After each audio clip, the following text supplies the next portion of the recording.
It doesn't say.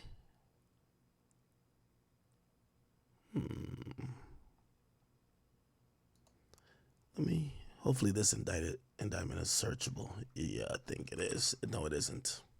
No, they just scanned this in.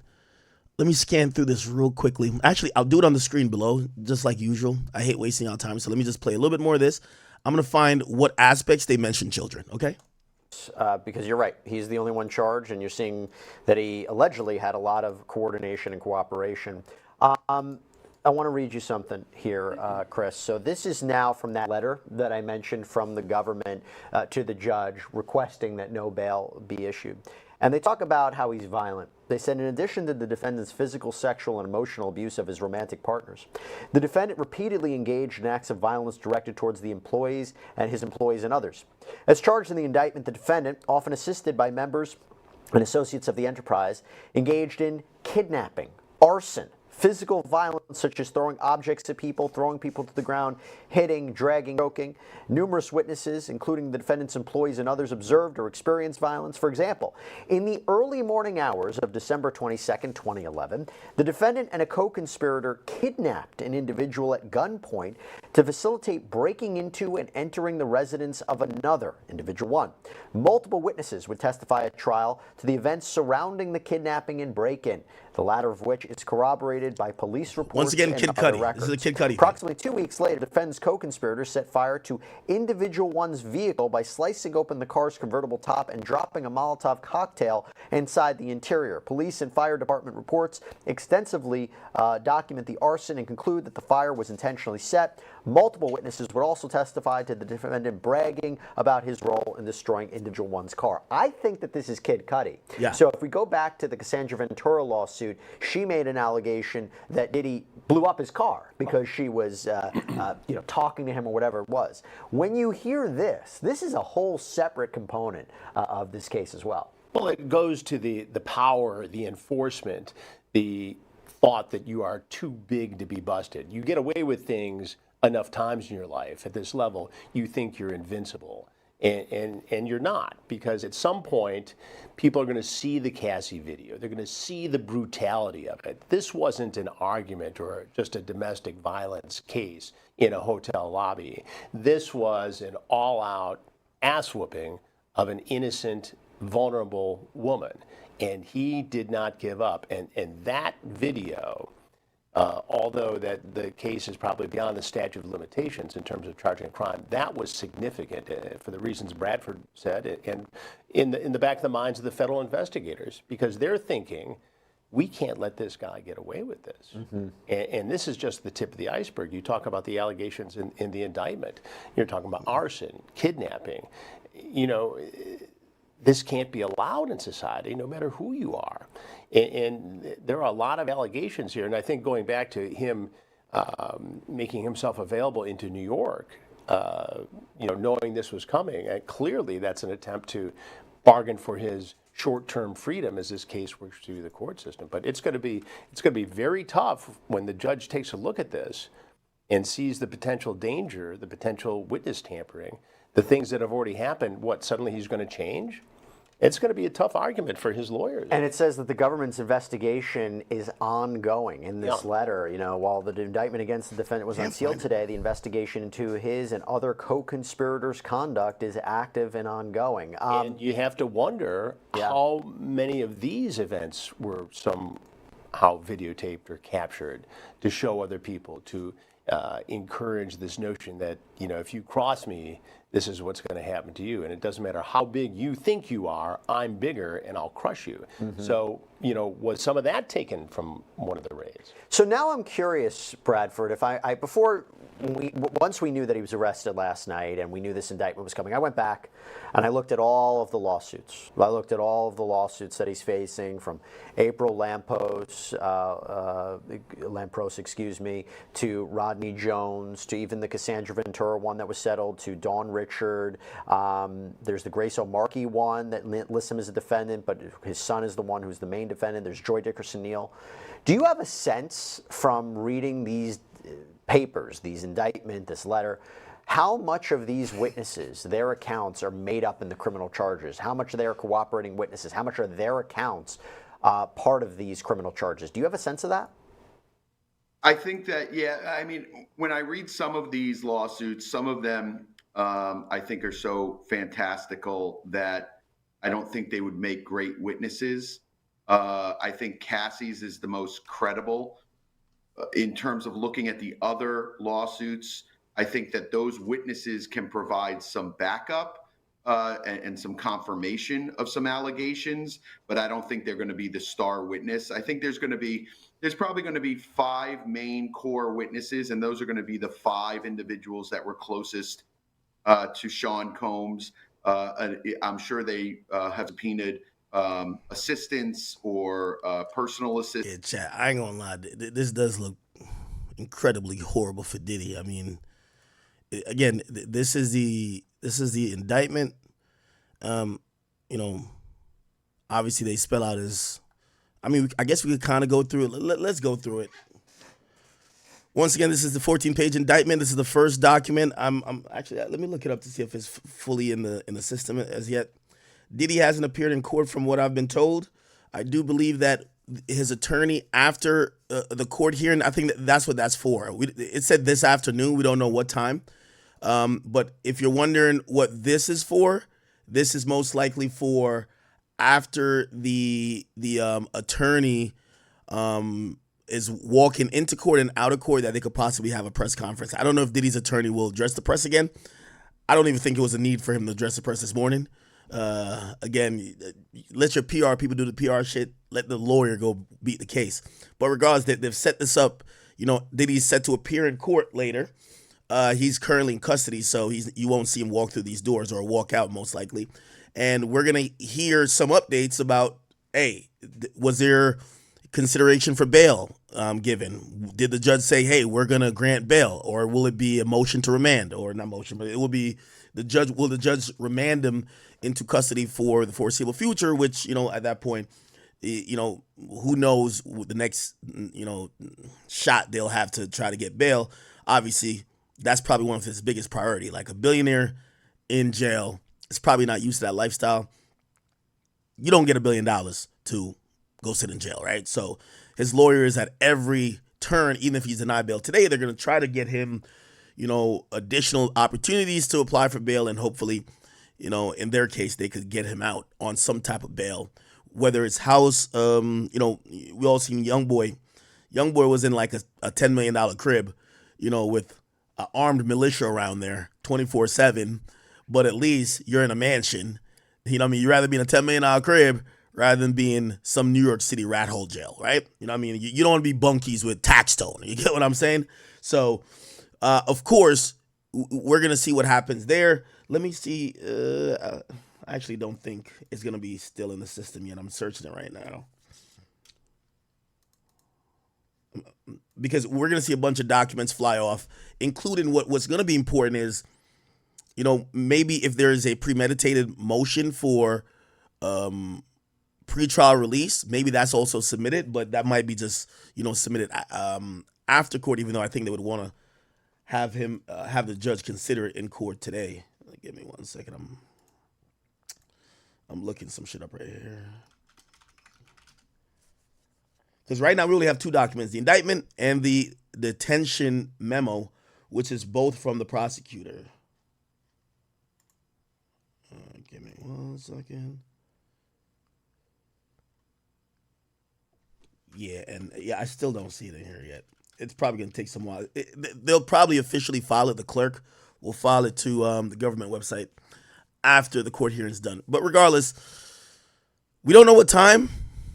Let me see if I can Google and figure out what time Diddy is scheduled to appear in court. We don't know what time, though. What time?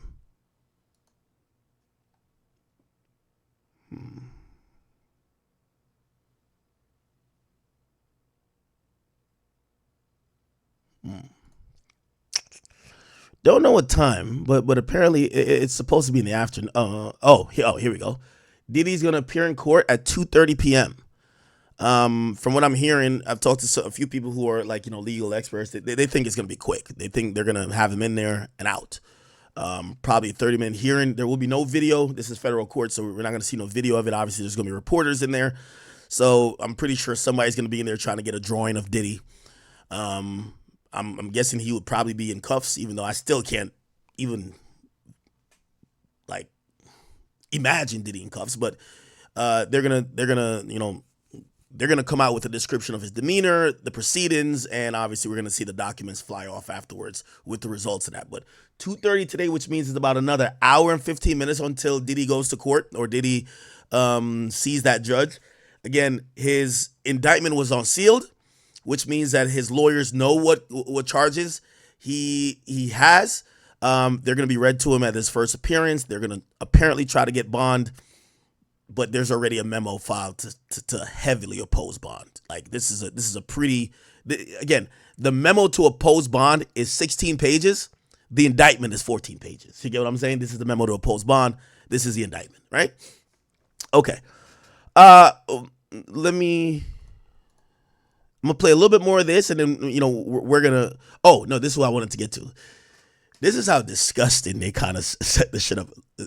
In terms of when they start describing the freak off, keep in mind, I've never heard Diddy say the word freak off, but like, God damn it, it's such like a disgusting thing, even when you think about it now. Here we go. They're going to describe a freak off. Here we go. Okay, here we go. Among the means and methods by which Sean Combs, a.k.a. Puff Daddy, P. Diddy, PD Love, the defendant and other members of the associates of Combs Enterprise conducted and participated in the conduct and affairs include the following, right? They wielded the power and prestige of Combs' role at his businesses to intimidate, threaten, lure females into Combs' orbit, often under the pretense of a romantic relationship. He then used force, threats of force, coercion to cause victims to engage in extended sex acts. Now, this is the disgusting part. Extended sex acts. You're going to hear them describe that the freak-offs sometimes lasted days. I'm like, yo, what type of level of horny that you got to fuck for 3 days straight? Like, this is some new shit, brother. Okay, so freak-offs were elaborate and produced sex performances that Combs arranged, directed, masturbated during, and often electronically recorded.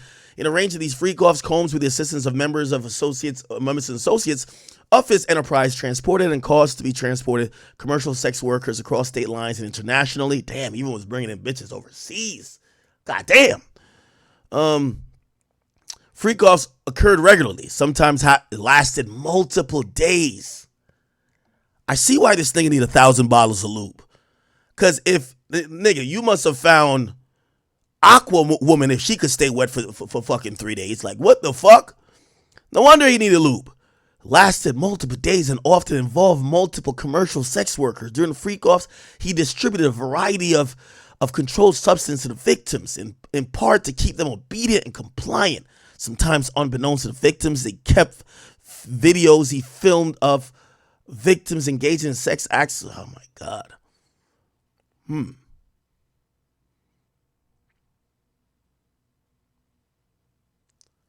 Members and associates of Combs Enterprise, including high-ranking supervisors, security staff, household staff, personal assistants, and other Combs business employees, facilitated freak-offs by, among other things, booking hotel for the freak-offs, stocking the hotel rooms in advance with lube, and freak-off supplies, including controlled substances, baby oil, lubricant, extra linens, and lighting, cleaning the hotel rooms. Oh my God. Yo, chat, how much would you need to get paid if you work for Combs Enterprise and your job is to clean up after the freak off? You're running into all type of like fluid. You see something that's like gooey, it could be semen. Between 50 niggas semen, because apparently it was mad niggas in this shit. You don't know what type of semen that was. Vaginal discharge, saliva, lube. God damn it. Yo, whose job it is to... Yo, I could see why Fonzworth Bentley said, I'm getting the fuck on out of here. It looked good when Fonzworth Bentley was just holding the fucking umbrella. Imagine, be like, all right, nigga, ain't no fucking rain going on in here, nigga. The only thing raining down is semen. Nigga, clean up after this goddamn freak off. Scrub all the cum off the wall. All the ejaculation stains. Yo, I kid you not, man. If I was the feds and I raided Diddy's cribs, the first thing I'm scouring the crib through is with a, what is it called? A black light? You know the light they used to, y'all remember the show? Raid My Room? Room Raiders, black light. And they'd be like, yo, that's the cum stain. That's the cum stain right there. That's the cum stain right there. Yeah. Imagine when they do this at Diddy's mansion. Y'all remember that show, Room Raiders?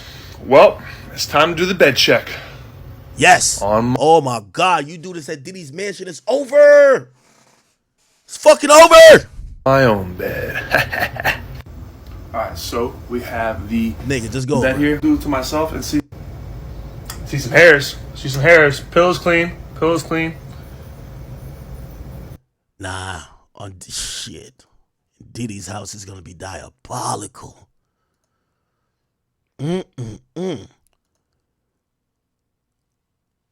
How much you think the nigga who's cleaning up the lube, baby oil, vaginal discharge, semen is getting paid? It's gotta be a good gig, right? Like, you gotta get 6 figures for that, right? I'm not saying I would do that shit, but I'm just saying. If that was a job you had to do, like, how much I would want to get paid for that? You walk into the room, that shit smell like badussy. Diddy was just getting his ass eaten by some dude, some buff Negro. Cassie was just in a bukkake. Some other little chick was having a mukbang with just mad random assortment of semen. Piss. Remember, this is P. Diddy. P. I want to pee on you. Drip, all of that. You're cleaning pee, maybe some fecal matter. The only thing you won't find, no condoms. No fucking condoms. Ain't that a bitch?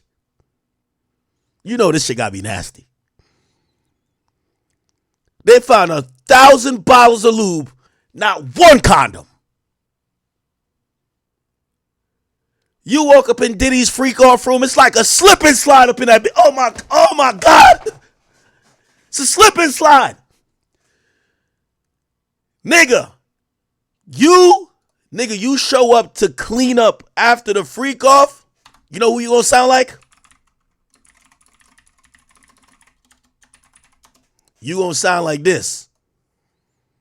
One nigga got that nigga up out of there. Thank God. Yeah, I had to fight some nigga in the bathroom. No homo. We slipping on semen. Y'all slipping on semen.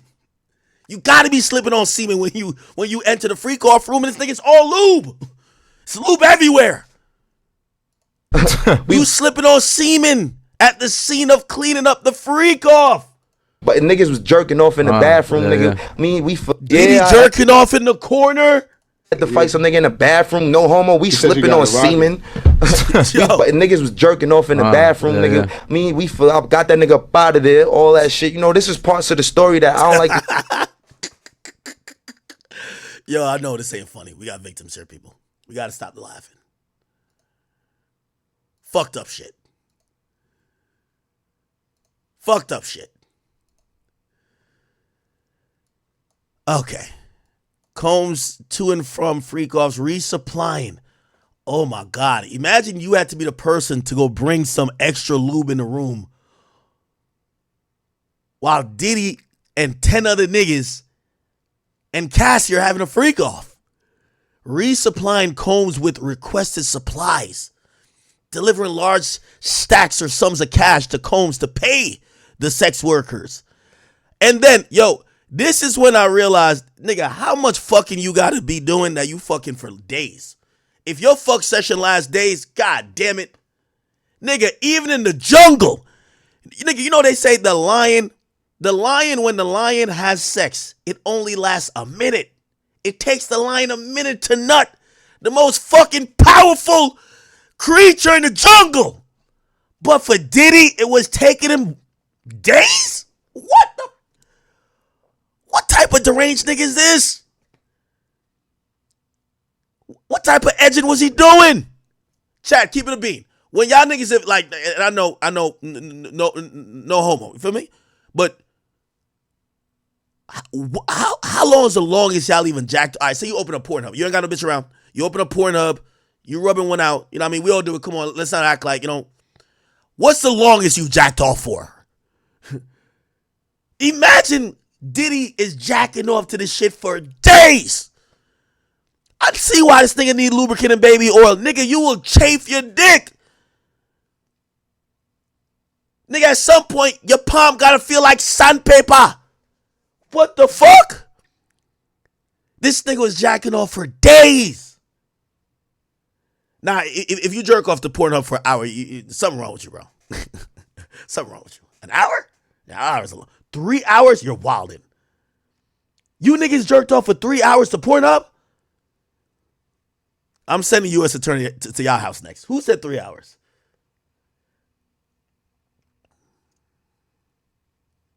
Nah, 5 minutes too short. Like maybe you know, between 10 and 30. You know what I mean? 10 and 30. Now, we're not counting the parts where like you're on the 89th page looking for the right porno. Like that's how it works. Like you're on the 89th, like you're like next. That's cool. We're talking about jerk off time. But fuck all that. Even if you went 3 hours, Diddy's going 3 days. In or about March 24, during the search of his cribs in Miami, Florida, Los Angeles, California, they seized freak-off supplies, including narcotics and 1,000 bottles of baby oil and lubricant. Oh my God. This is... Now, here's the thing too. Doesn't make it any better that we've seen Diddy with this IV fluid shit. Remember during the pandemic, I used to see that nigga have the IV thing. Did Diddy get these videos scrubbed from the internet, bro? Diddy IV recovery. There's some videos of him with IV in, bro. It was like during pandemic times. I spelled pandemic wrong.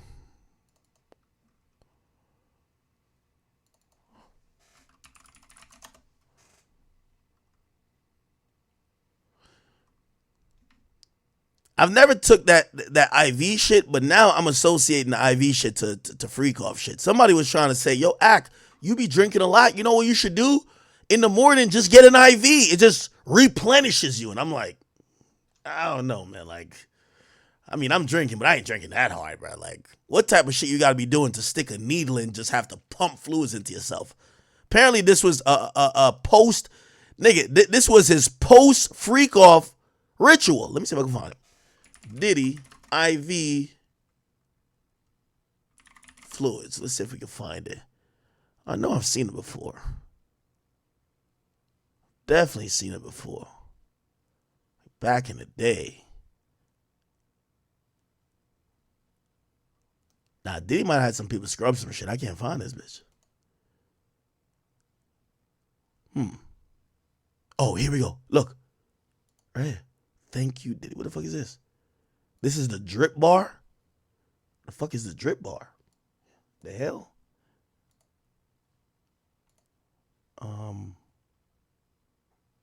This was during 2021. Yeah, this was a... Oh, yeah, this was after a freak off. Yeah, that was after a freak off. Facts. Let me see.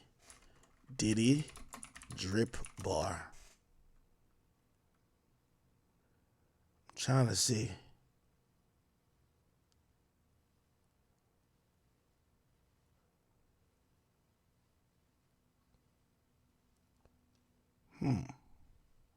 I can't find it right now. I'll find it later. It's all good. What's this though? Let's go ahead and we listened to that already. When we say not being off the table. Here we go.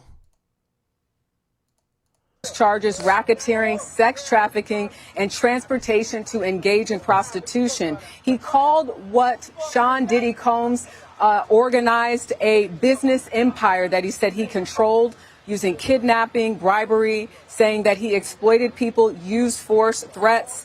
And when you really understand where all of this comes from, you have to go back to the lawsuit, that civil lawsuit that was fired by Combs's longtime ex-girlfriend. Mr. Williams mentioned that video that would later show up after he settled with her in that civil case when she was claiming that he sexually assaulted her and beat her. And then we saw evidence of that months later in a 2016 video in a hotel where she is hit, kicked, and dragged. Those were the exact words that he used in this criminal case.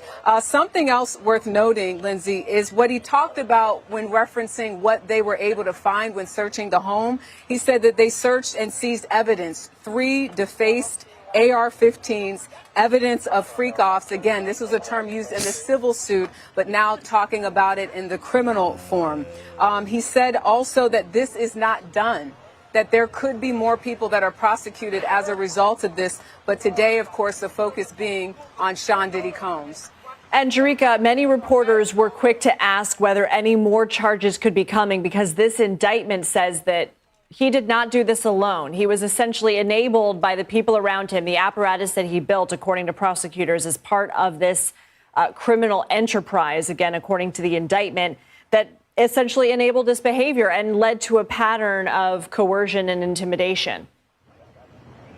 Yeah, I mean, he said it again by saying we are not done. He even gave a phone number for people to call if they have any tips, because this is an ongoing investigation, as he said a couple of times. He also talked about other charges not being off the table. One of the first questions, though, I think that many people have had, this is someone who's been so well known, a business entrepreneur, a mogul, for 30 years. And the question was, why did this take so long, and are there any other victims? He would not specify about how many victims there are allegedly, only to say that there's multiple based on that indictment. When it comes to why it took so long, he said the better focus should be that we are here today. I mean, that is the question. He just got the key to New York City in 2023. He was asked to give it back. He did give it back, and yet here we are. Prosecutors saying that this behavior went on for decades. Jerika, we are expecting to learn more from this detention document that Williams kept mentioning, that they will be trying to seek pre-trial detention. What do we know about what that document will contain and when we might get it? So we're working on getting that document right now. What I can tell you is that we're hearing that Combs is expected to appear in court now just after 2:30 this afternoon. So we're, of course, going to keep a close eye on that. As for the pretrial detention, essentially Williams is saying we want him to remain behind bars. We'll look at that document and get back to you in terms of the reasons. But they obviously feel that he's a threat to the public. When asked about his cooperation, he also mentioned that he said the word cooperating has taken on tremendous elasticity and that responding to the law in their eyes is not necessarily cooperating with authorities. So we know that he's going to be in custody, but we do know that they're not going to get into, at least Damian Williams saying they're not going to get into the why and when they took him into custody the way that they did as far as that investigation is concerned. But a lot came out of this. Also, I thought worth mentioning, having covered R. Kelly several times in both trials, he said that he was not going to compare or sort of contrast the two. But we.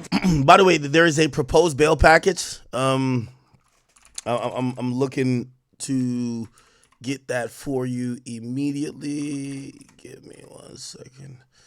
Let me keep playing this. I'm going to pull it up in a second. So there's a proposed bail package. Do know that Homeland Security Investigations is the same group that really took on a bulk of the responsibility when it came to R. Kelly. Same group, again, looking at these charges that are also similar in nature when you think about sexual assault and sex trafficking. Jerika Duncan, thank you so much. We'll see you at the top of the hour. And joining me right now is celebrity attorney Chris Melcher. Chris, obviously, we just heard that press conference. We were talking to you on the front end. Did not think that the U.S. attorney was going to get as graphic as he did because this is so disturbing, but he did. The nature of the allegations are disturbing. Your thoughts after that press conference? Well, they certainly took their time, and that was a very well-crafted press conference where they were laying out a little bit more detail than we saw in the charging document. And I do have that detention letter, so that's a letter to the judge saying that Diddy should, or Mr. Combs should remain in custody pending trial. So that's pretty unusual. Many times somebody's going to be released on a bond. His attorney, according to that detention letter, had offered a $50 million bond to secure Mr. Combs' attendance at trial and also electronic monitoring. The government's saying that's not sufficient. That's not enough money to really dissuade Diddy from fleeing. And more importantly, it's alleged that he is a danger to the community, that he could dissuade witnesses from testifying. So what they're asking is that he be held in custody. He's in custody right now and they don't want him released. The judge will have to decide that, or magistrate, I should say, will decide that later today. But these are I mean, the conduct is depraved, multiple victims. And what is most significant to me is that these events were allegedly recorded and the government has those recordings. That's going to make it extremely difficult if Okay, I'll get back to what that gentleman is saying. Let me read through this, which is important. So this is what the government detention letter was trying to counteract. Okay, so this is a letter from the lawyer, Agnifilio Intrater, which that might be another lawyer or it might be a joint law firm. Anyway, it says, Dear Judge Tafornsky, Mr. Sean Combs, through his counsel, submits this letter to the court for release on certain specific or specified conditions. Yesterday evening, he was arrested on an indictment charging him with the following offenses. For these reasons set forth below, we ask this court to release Mr. Combs pursuant to our proposed bail package.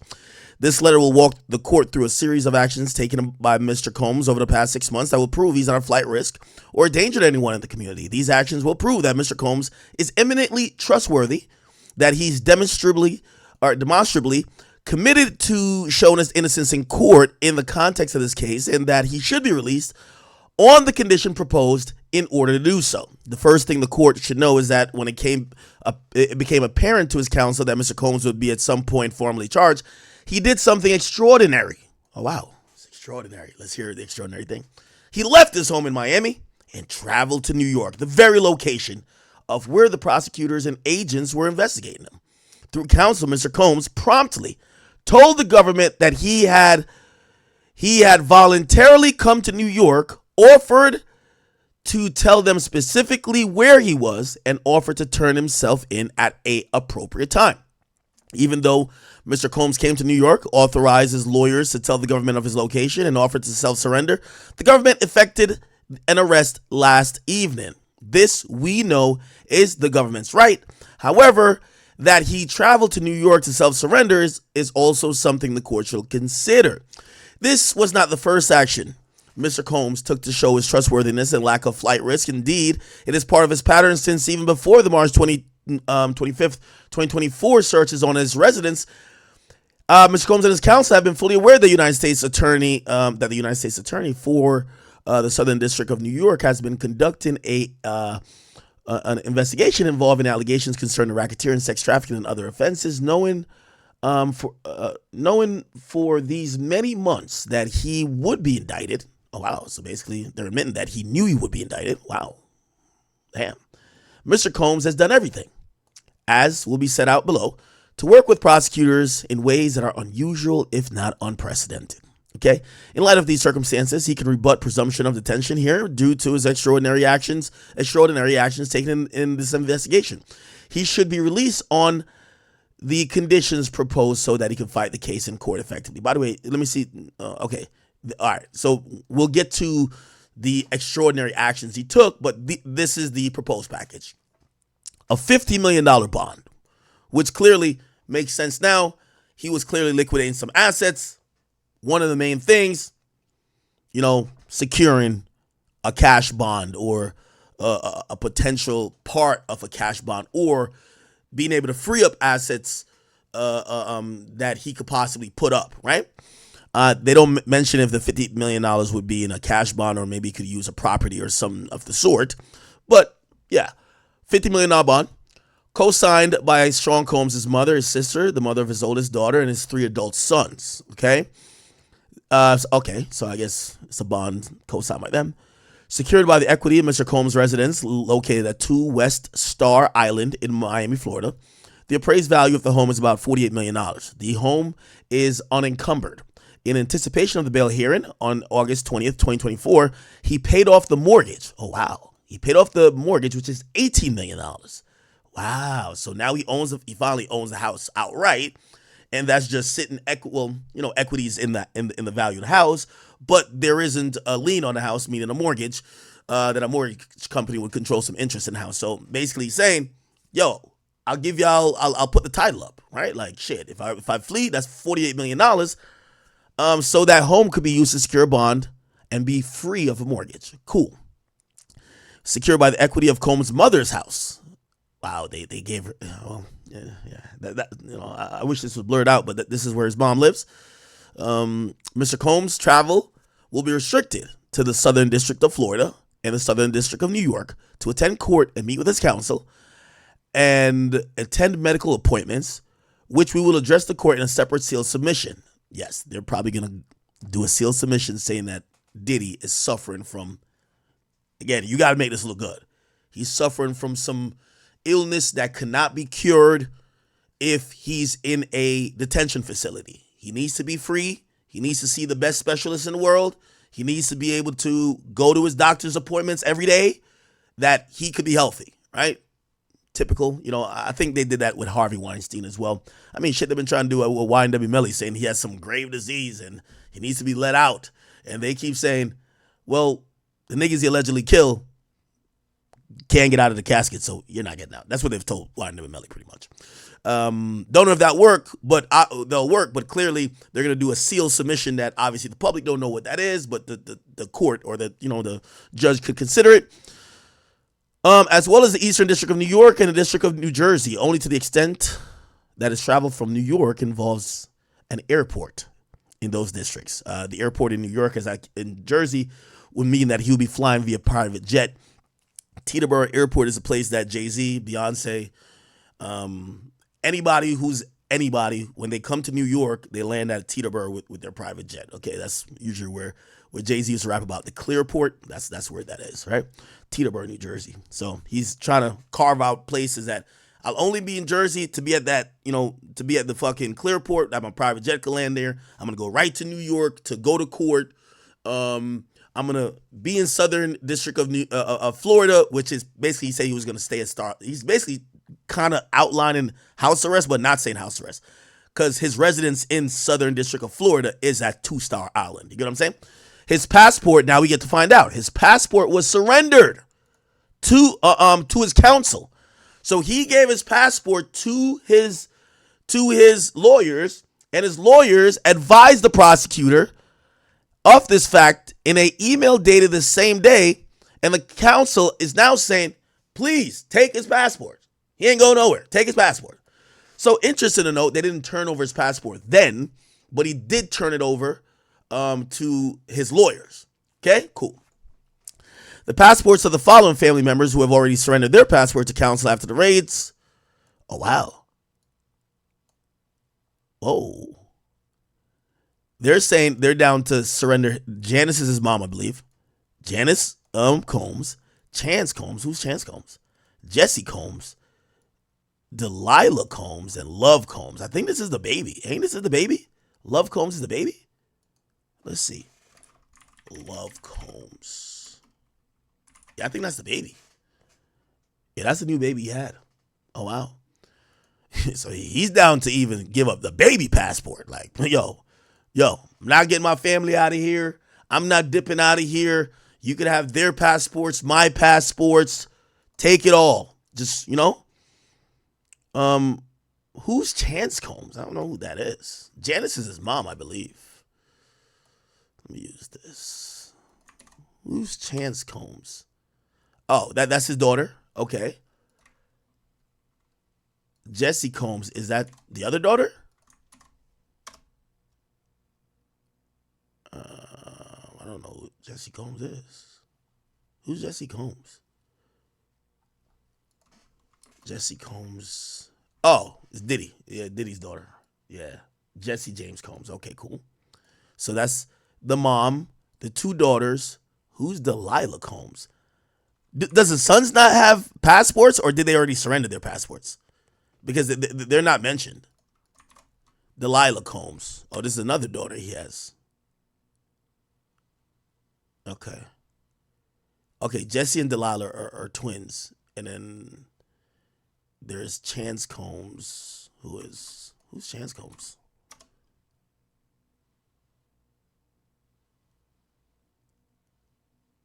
Oh, she's not one of the twins. Oh, so there's a daughter that's not a twin.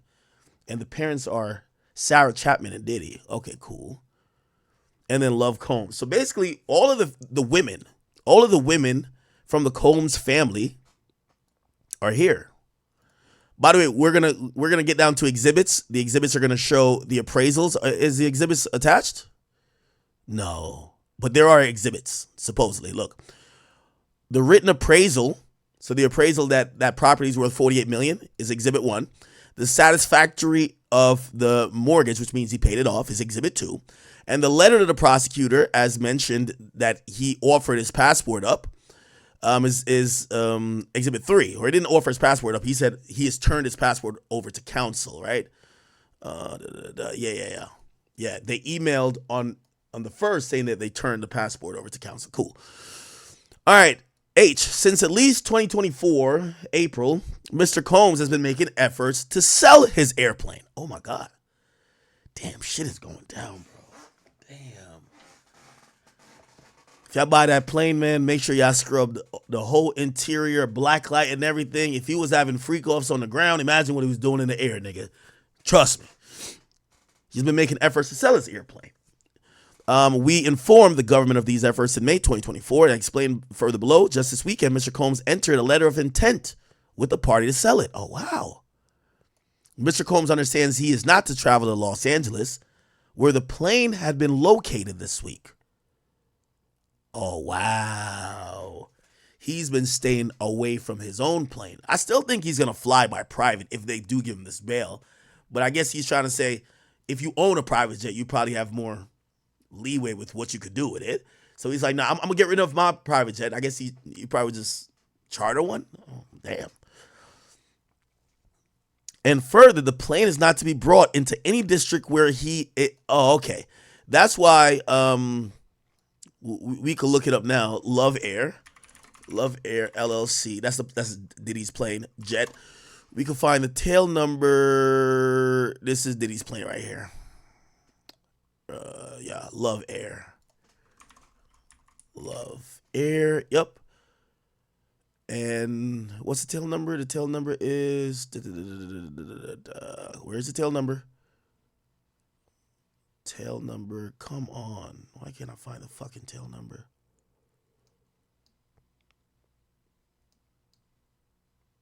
Am I slow? Is it N119? N11969C? I think this is it. I think this is Diddy's jet. Yeah. Diddy's jet. Yep. Yeah, flight aware. Okay, cool. Yeah, so it's owned by Diddy. Sorry, chat. I'm just like looking this shit up. Yeah. And yeah, that's registration history. Let's see if we can look where it's at.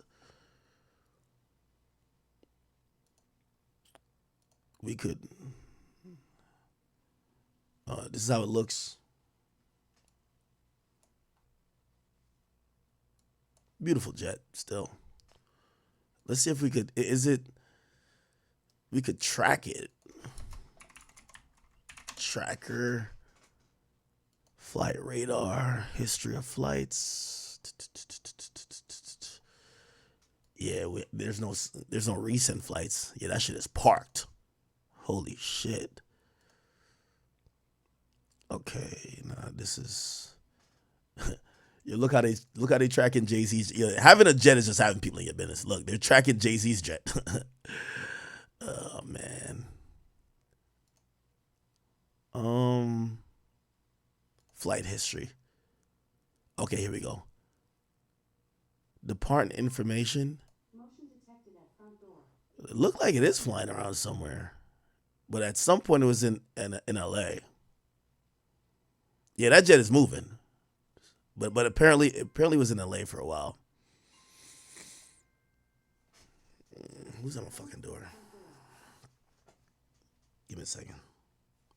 All right. Anyway, let me play a little bit more of this. For Diddy to defend himself if those recordings show coercion or violence. Important point there. Chris, according to the indictment, law enforcement seized firearms and ammunition, including 3 AR-15s with defaced serial numbers and a drum magazine. How will that play in? We know as part of the allegations, they say that Combs regularly carried and even brandished weapons to create an atmosphere of intimidation.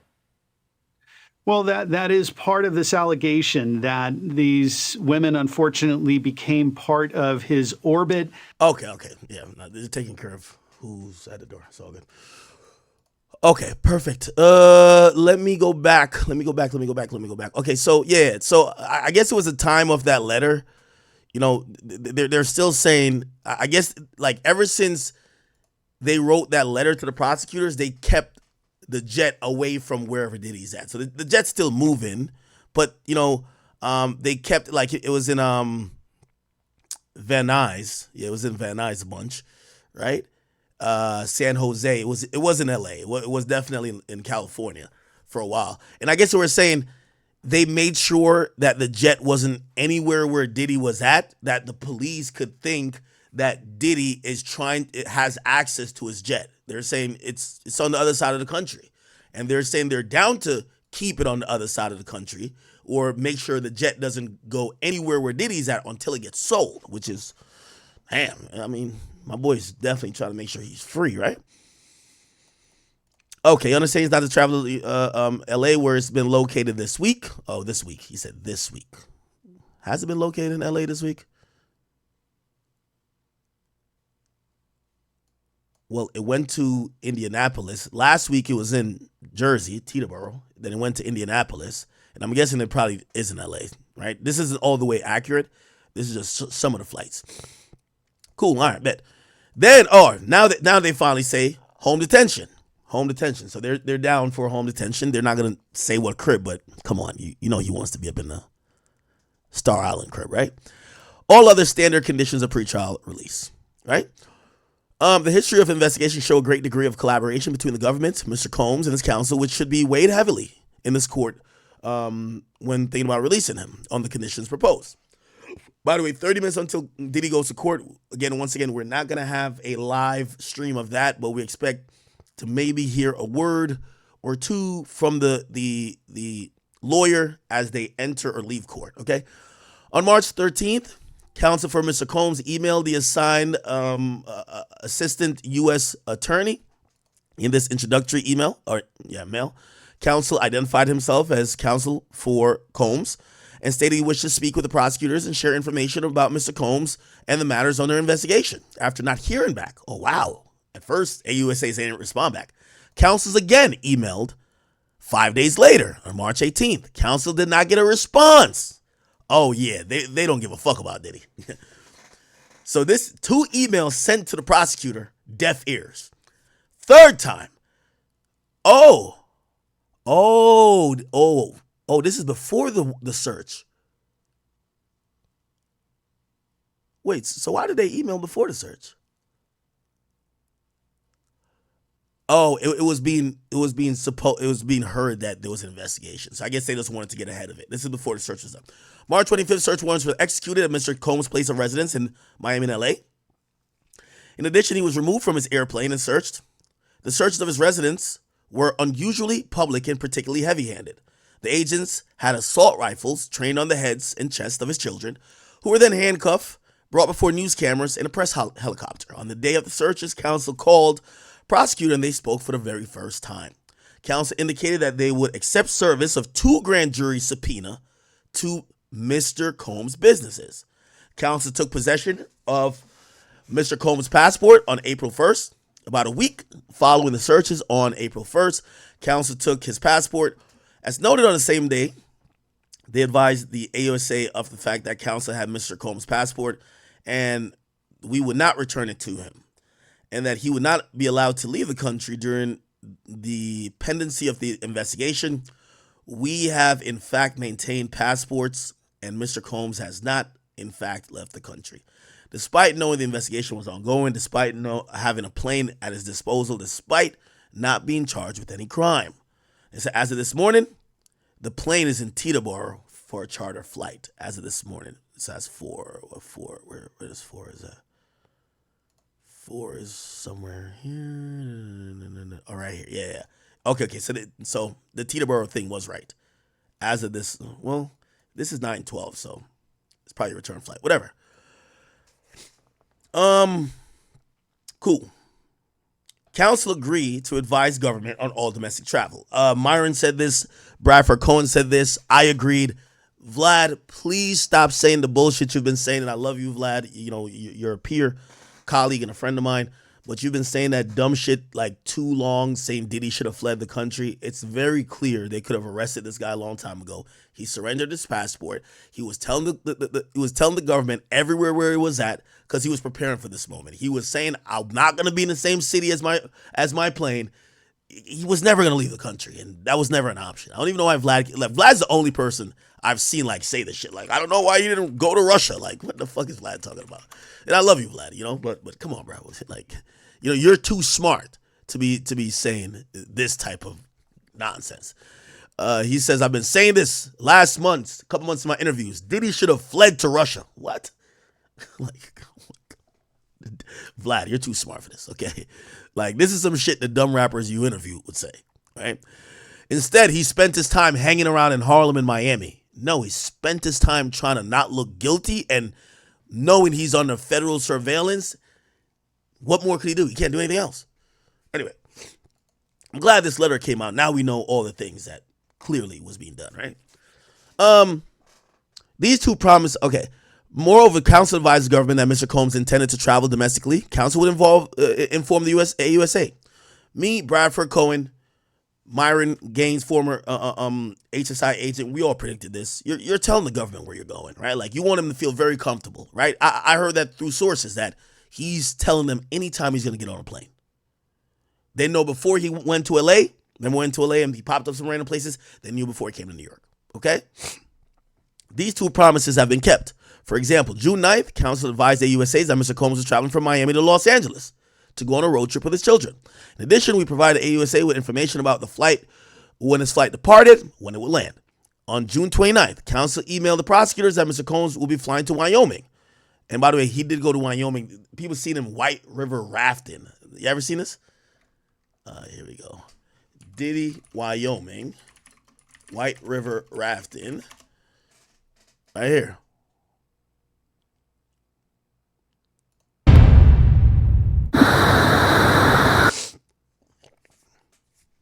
Boy, Diddy did it.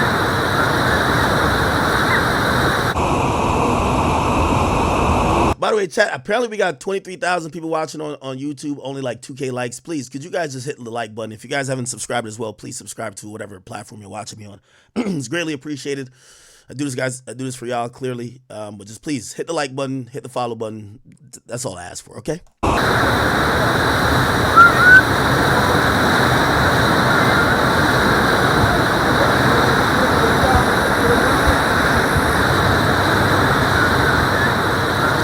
That looks fun.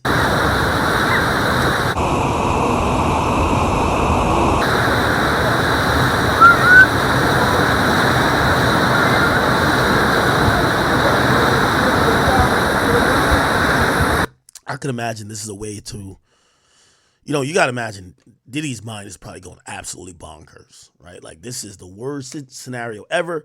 He has to, have some time to, I almost bit my lip. I did actually. He has to have some time to unwind.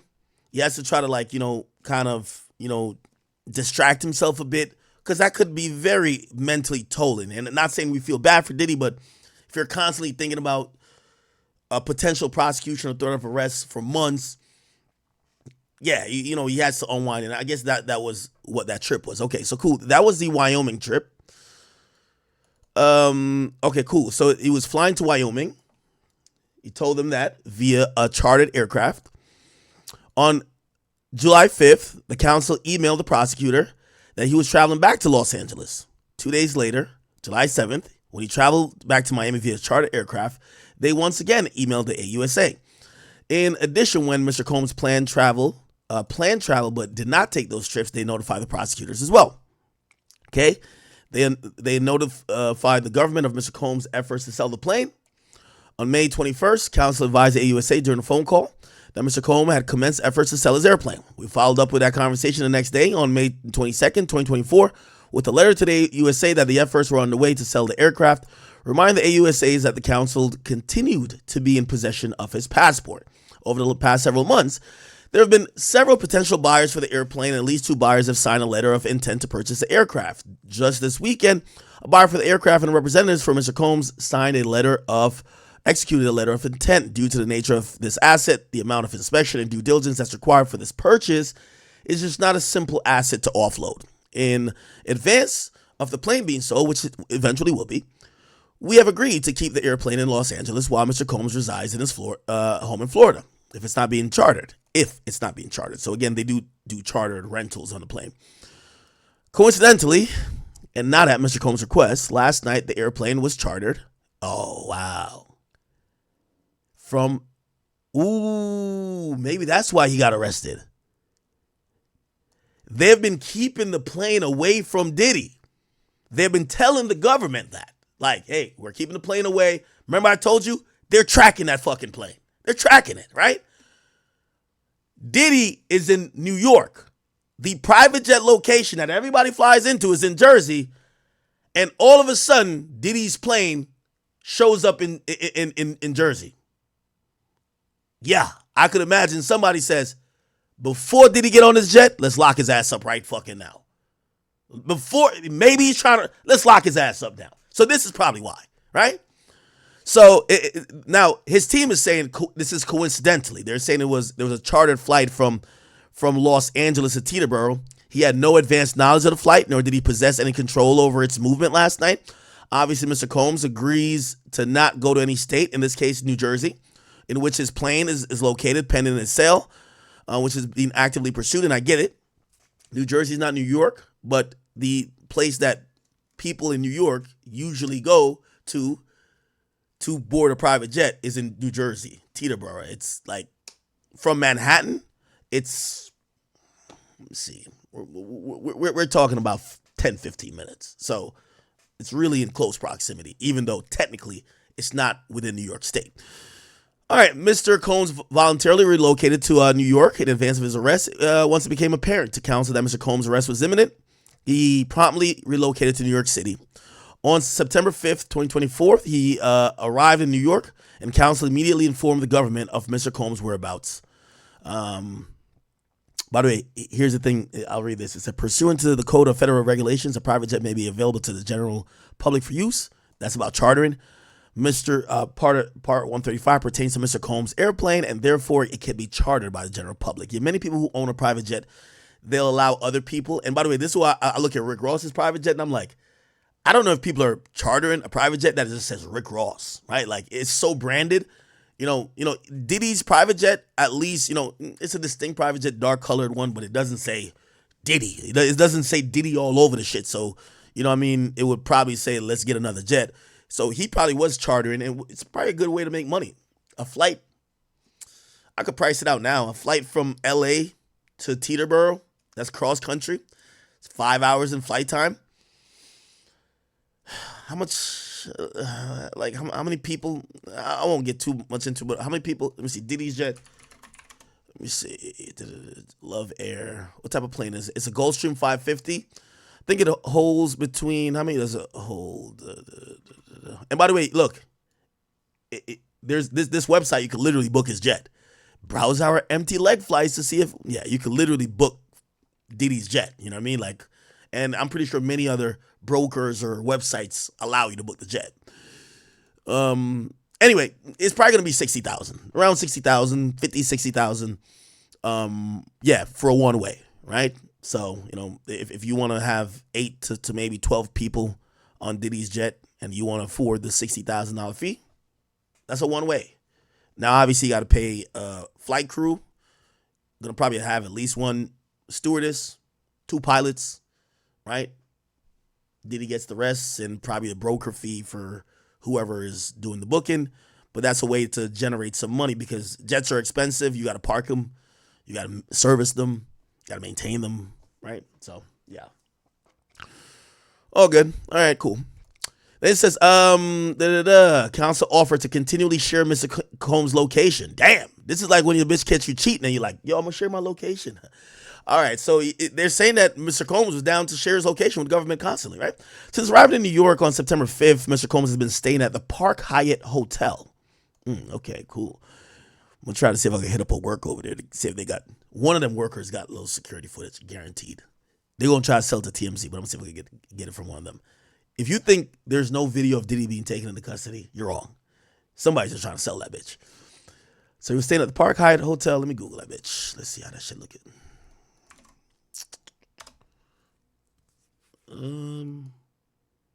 It's a luxury 5-star hotel. I don't expect Diddy to stay in anything else.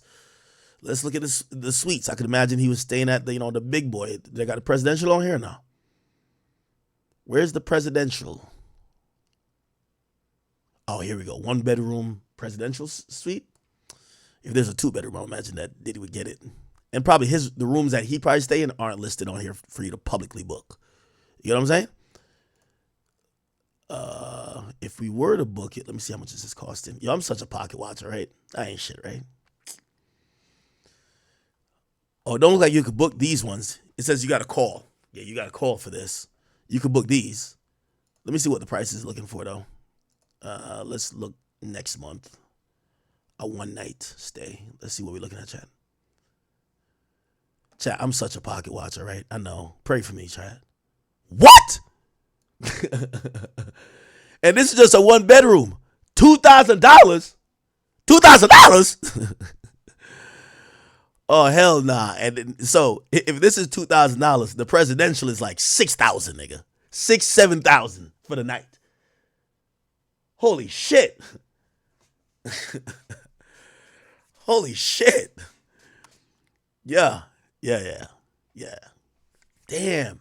So Diddy probably shelling out $6,000-$7,000 a night for this spot. Yeah, $2,000 a night for a 1-bedroom. This is the minimum room you could get there. Look, all right, so these are the rooms. Oh, here's the suites. Here are the suites. Okay, $2,500 for a double bed suite. Let's keep going. Oh, here we go. Okay, so I don't even think the presidential is listed on here. Show more. All right, never mind this. Oh yeah, so Diddy's staying in the presidential. So yeah, $10,000 a night. Yeah, exactly. So $10,000 a night. You know Diddy staying in the president. Like, you're Diddy, my nigga. You're like, come on, bro. $10,000 a night. Fuck.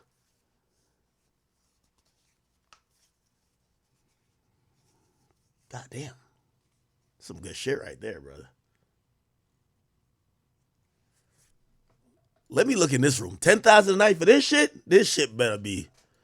This shit got. Oh, I'm going to call Whack 100 in a second, too. I'm going to call Whack 100 in a second. You got to get Whack 100 on the line.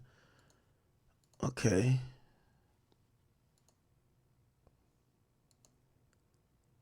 Right? I mean, it's a suite, nice suite, but 10,000? Oh, let's do a 3D tour. Okay, here we go, chat. Ooh, okay.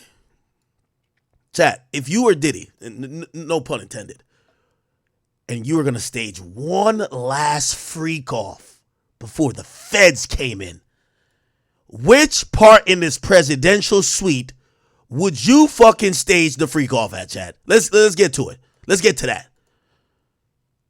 Ooh, nice closets. Ooh, now this is a big ass 1-bedroom. Ooh, look at the closet. I like this. Oh, that wasn't a closet. This is a room. Ooh, I like this closet. This closet looks nice. Yeah. Okay, got the mirrors in. Okay. Here's the room. Okay. Chat, where would you stage a freak off? Ooh, this goes into another place. This is another bathroom? No. This is the bathroom. This is the master bathroom. Okay. So this is the master bathroom. This is the master bedroom, I'm thinking. Okay. Got this little, almost like little vanity area. Nice little closet over here. Go over to the the hallway. Now this is the living room. Nice living room. Okay. Has like a little kitchen area, right? Little kitchen area. Actually, it's a full kitchen. No, is it a full kitchen? We see a sink. Probably a microwave in one of these. There's clearly a fridge, right?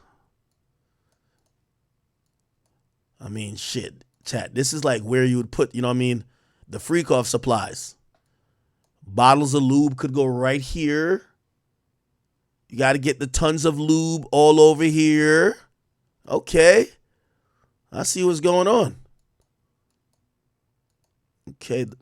The last freak off, bruh. God damn it. Chat, who do you invite to the last freak off? And I guess this is, this is another little entranceway. Oh, wow. And then this goes to here. Is this a closet or a connecting door? I think this is the outside of the suite. Yeah, okay, a nice little hallway. What is this connected to? Look like this is a closet, maybe like a coat closet. Okay, nice little mirror leading up here. It's pretty cool. Ooh, what type of thing is this? That's kind of nice. The feng shui is kind of good. Yeah, the energy in here, like, you know what I mean? Freak off energy, I ain't gonna lie. Not bad at all. Not bad at all, but $10,000? $10,000? Like, hold up, man. $10,000 a night. All right, the pocket watcher in me just got to. I'm sorry, chat. He was there.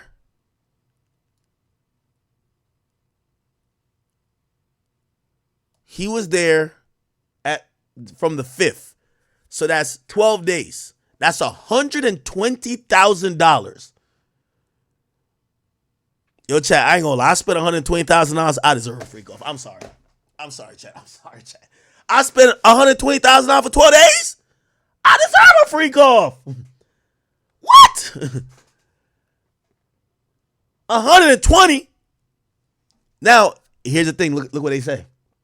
They say, due to bookings made at the Park Hyatt prior to Mr. Combs' reservation, after today, September 17th, he will no longer be able to stay at the Park Hyatt. Accordingly, he had a reservation to stay at the Carlisle Hotel starting today. Let's go over there and go pocket watch. Why do I like this so much? I'm not saying I like some weird like freak off shit. I'm saying I just love seeing how much money niggas have. Like, I'm sorry. Oh, this is it. The Carlisle. This looks good. Damn, they give you like a little intro video, a drone type video. Okay. All right, let's check the rates. Let's go 16th to the 17th. Whatever, just check rates. Let's see is this 5-star? What the fuck? $3,000 a night? What? What?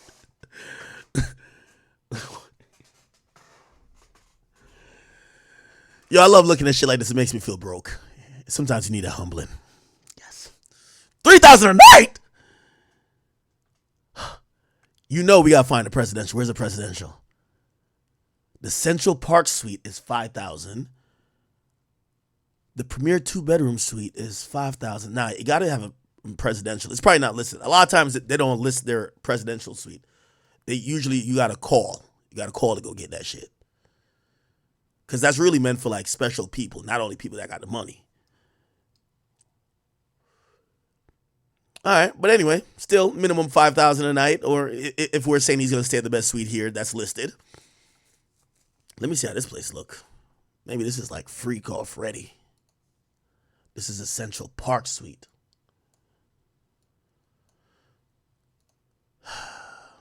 Yeah, I ain't gonna lie, this doesn't give proper freak off energy, man. How's the gigolos gonna be on this type of floor, getting their backs blown out, and Diddy's gonna be in this type of chair jerking off? Nah, this doesn't give freak off energy. The room too small. How 50 people gonna fit in this fucking bed? Hell nah. You only got 3. Nah, hell nah. Y'all only got 3 pictures? Hell nah. Let me see this one. I gotta have a little bit more. Nah, they not big on pictures with this. Nah, Diddy. This ain't gonna work.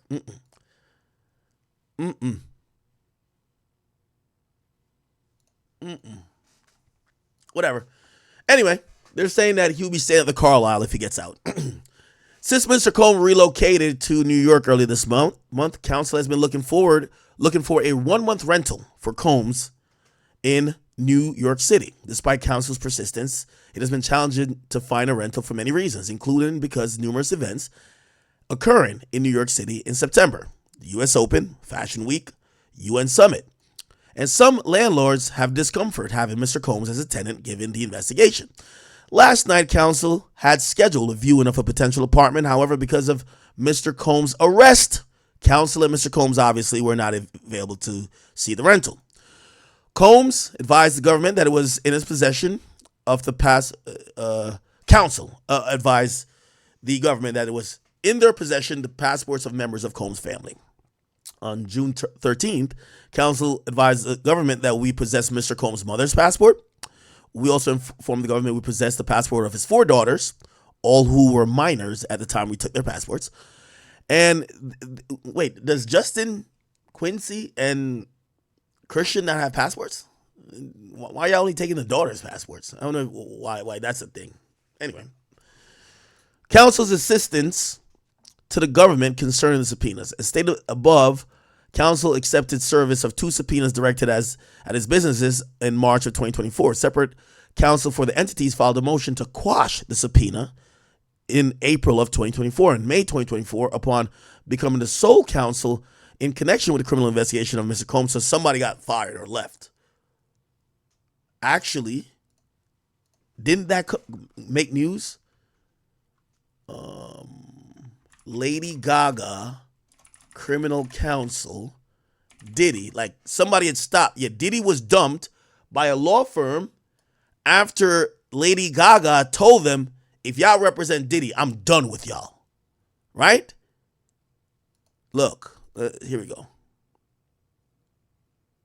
But we don't know if that was civil. Maybe that was civil, right?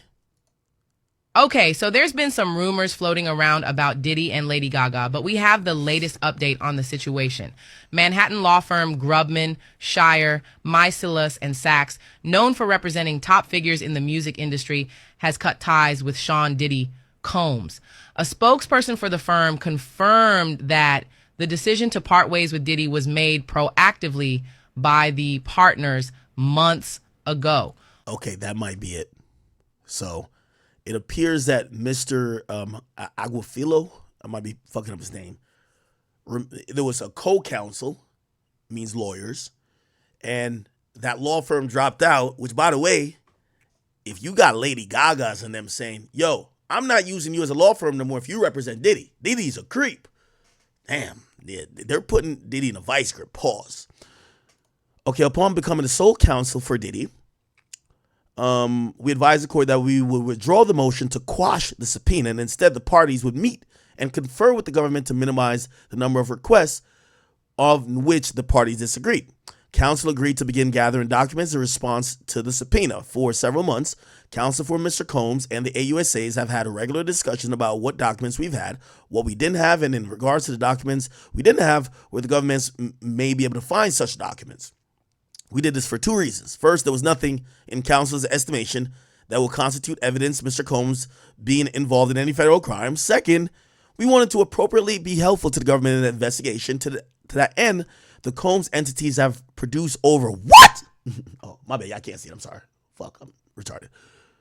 144,000 pages. Damn, they gave the government 144 pages of documents to the SDNY, Southern District of New York, in compliance with the subpoena.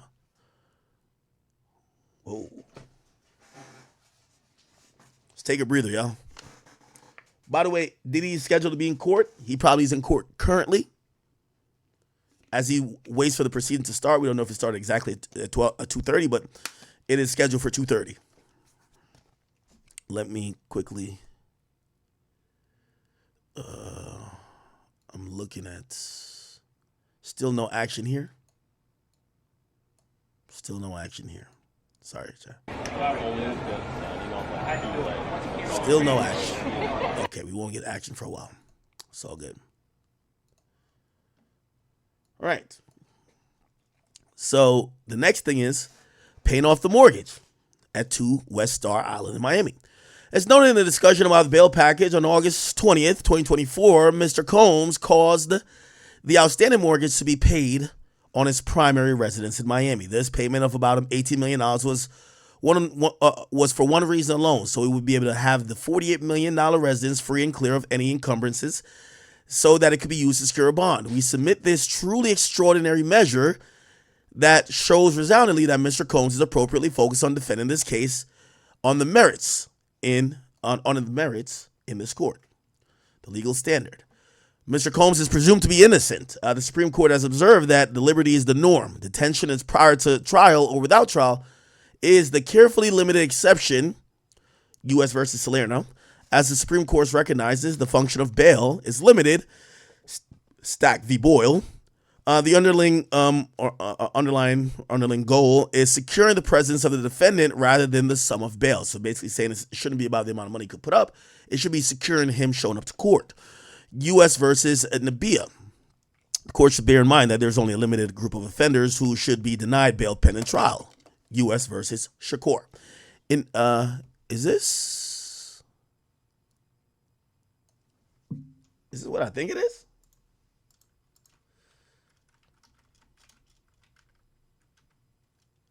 Shakur.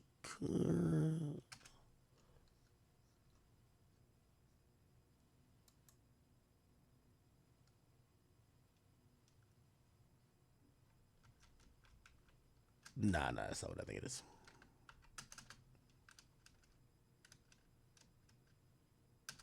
Okay, nah. Let me not bring it up. Okay. Anyway, who cares about this legal mumbo jumbo? Let me just move on. While there's a presumption of detention, so this is, I think, the biggest molehill they're gonna have to climb. I didn't know there was a presumption of detention in sex trafficking case, but apparently there is, and his own attorney is admitting that, right? So while there's a presumption of detention in sex trafficking case, this presumption is rebuttable. The presumption imposes on the defendant a burden of production while the burden of persuasion remains with the government, U.S. versus Mercedes. Although this burden is not heavy, the defendant must introduce some evidence contrary to the presumed fact, U.S. versus Rodriguez. A defendant can satisfy this burden by coming forward with evidence that he does not pose a danger to the community, or risk of flight, Even if the defendant presents some evidence satisfying his or her burden, the presumption favoring detention does not disappear entirely, but remains a factor to be considered among those weighed by the district court. The benchmark case here is blah, blah, blah. Okay? Cool. All right.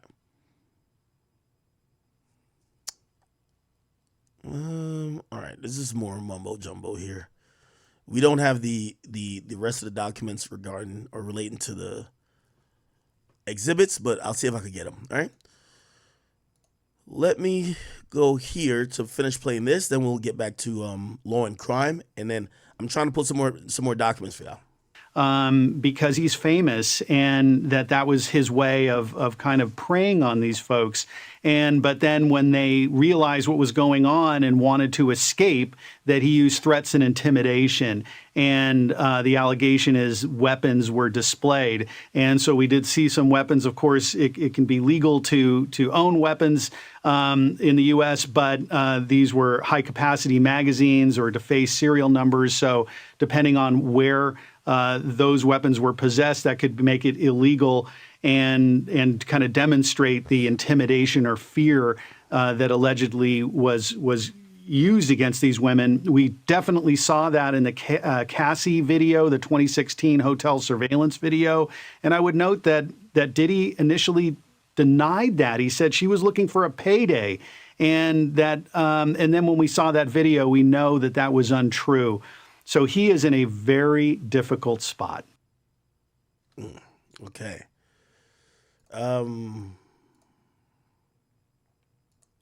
Back to the law and crime video, which is here. Distance, calendars, anyone that keeps those calendars.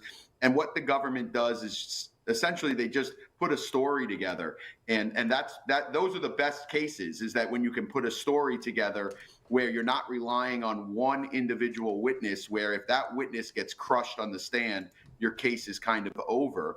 What you do is you build up a case through, like I said, 5 or 10 core witnesses that all can verify what the other one is saying, even if it's not the exact same story, it is confirmation that this is how it happened to me, or this is how this happened, or if Cassie was present during one of the other witnesses and something happened to that other witness, they would be like, yeah, Cassie was there, and then Cassie obviously testifies, I was there.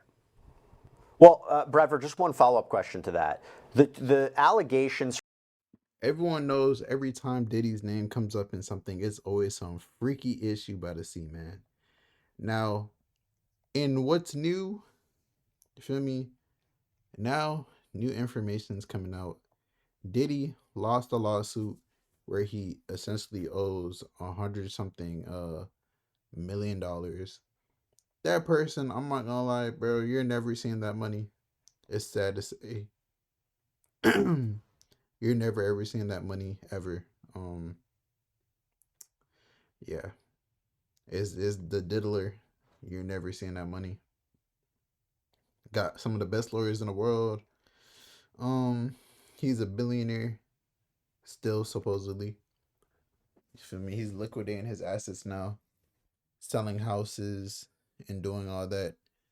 But bro, you're not seeing any money. Like, Diddy's, the only reason he won the case because Diddy just never went to court. That's it. But it's your boy Big Act News. Make sure you like, comment, subscribe, and let me know how you guys feel about everything. And I'm out.